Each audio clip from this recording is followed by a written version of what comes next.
If there was someone in your family that the devil conscripted to become the messenger of a certain spiritual gate, and that gate brought travail, it brought injury, it brought infirmity, it brought reproach, and you want to change all of that speaking, there must be a priest that will rise up and set up a different altar and bring a spirit that is more powerful than the spirit that they have invited through the demonic altar into the territory.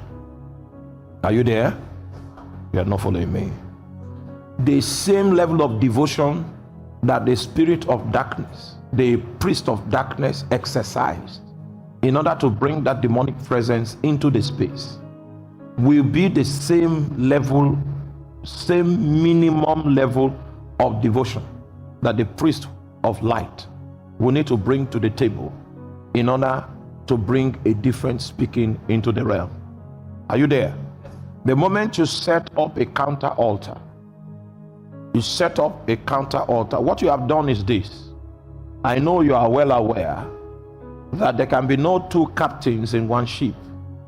So if you bring a counter altar, the altars are going to wrestle, and the altar that is superior will take charge of the ship. No two altars that can govern a territory. If you bring a counter altar into the territory, bring a counter altar into the family, bring a counter altar into the community. That's why they are allergic in a witchcraft oriented place. They are allergic to you planting a living church, because what you are doing has the potential to undo everything they have built. And it doesn't matter how old the altar is. It can be an altar that has lasted for about 43 generations. We care not to know the history, where they went to import the spirit, where they got the articles that was used to build the altar. Don't even go into all those details. Just bring in a counter altar. When you bring in a counter altar into the space, expect something. Expect a fight. And this fight, this warfare, how many of you still remember the battle that took place between David and Goliath? What they did in that battle, yes, Goliath was an established warrior, a renowned warrior from the time of his youth, and David was not even admitted even into the league of warriors at the time. But as a warrior as Goliath was, when he wanted to confront David, he began to curse David with the name of his gods. He did not depend on the capacity of his sword, neither did he depend on the capacity of his shield or his brute strength. He knows by experience that the easiest way to be sure of victory is to move the battle into the supernatural. So he came against David in the name of the gods that supported his sword. And David, understanding what was going on, knew he was no match if he tries to fight back as David. And what he did was that he came against him in the name of the Lord of hosts, whose armies he has divided. You see the difference between Goliath's presentation and David's presentation is that David added an infraction that Goliath had committed.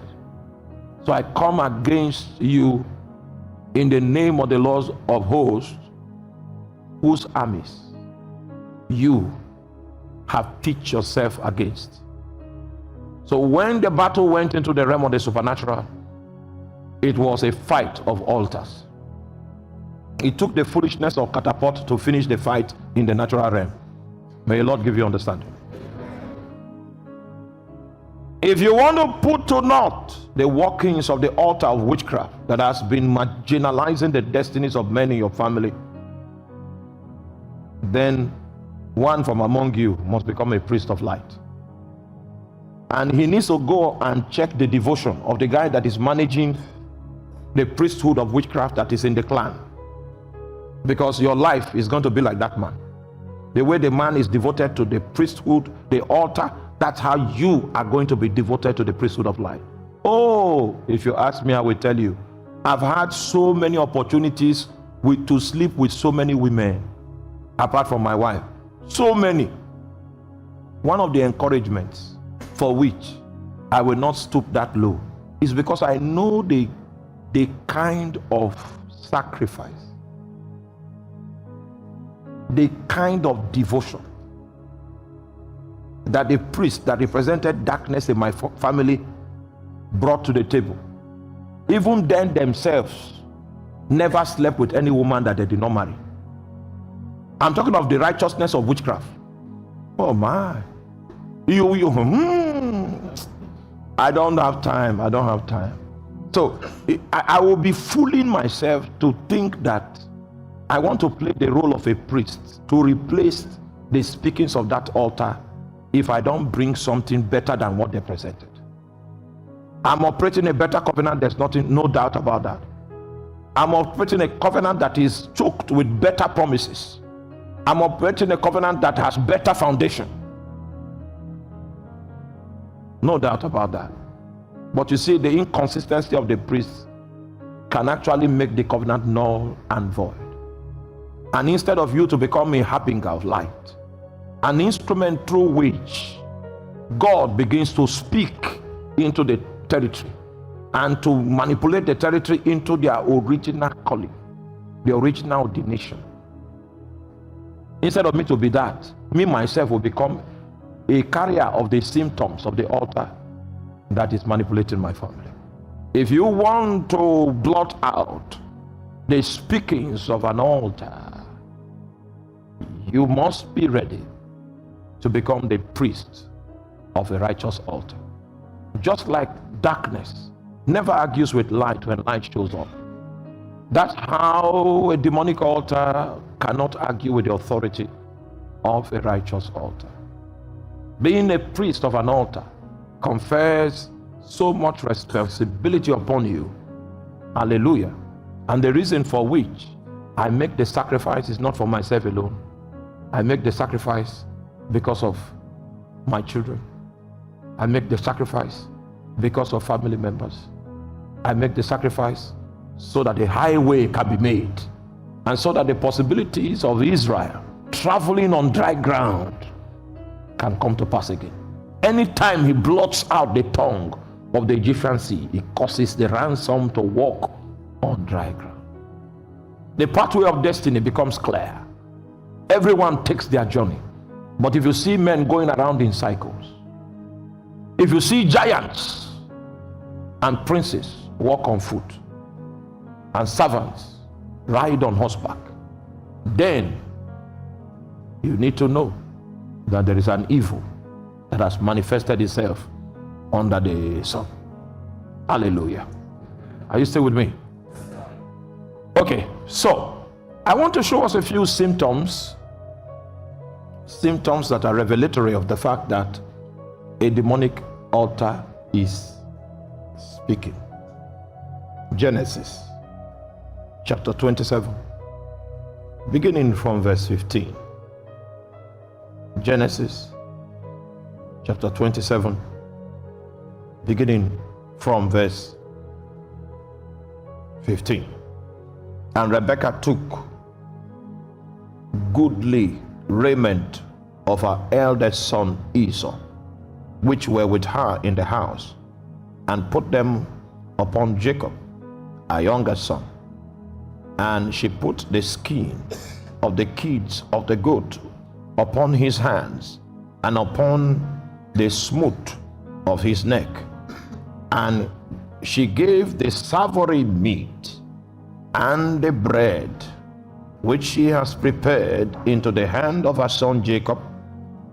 And he came unto his father and said, My father. And he said, Here am I. Who art thou, my son? And Jacob said unto his father, I am Esau thy firstborn. I have done as thou biddest me. Arise, I pray thee, sit and eat my venison, that thy soul may bless me. And Isaac said unto his son, How is it that thou art found it so quickly, my son? And he said, Because the Lord thy God brought it to me. And Isaac said unto Jacob, Come near, I pray thee, that I may feel thee, my son, whether thou be my very son Esau or not. And Jacob went near unto Isaac his father, and he felt him and said, The voice is Jacob's voice, but the hands are Esau's hands. And he discerned him not, because his hands were hairy as his brother Esau's hands, so he blessed him. Jump with me to verse 27. So he blessed him. 27 will give us an idea of part of the process. When he began to bless him, are you still there? When he began to proclaim the blessings upon him, some symptoms began to find expression in the supernatural realm. The symptoms that began to find expression are the things I want to share with us in a moment of time. And he came near and kissed him and smelled the smell of his raiment and blessed him and said, See the smell of my son is as the smell of a field which the Lord has blessed. I hope you know at this time, that smell he was talking about was not a natural smell. I hope you know at this time that the smell, he spoke about a smell. That smell is a product of the utterances that he was placing on that guy. He never stopped speaking over that guy until he was able to pick up that smell.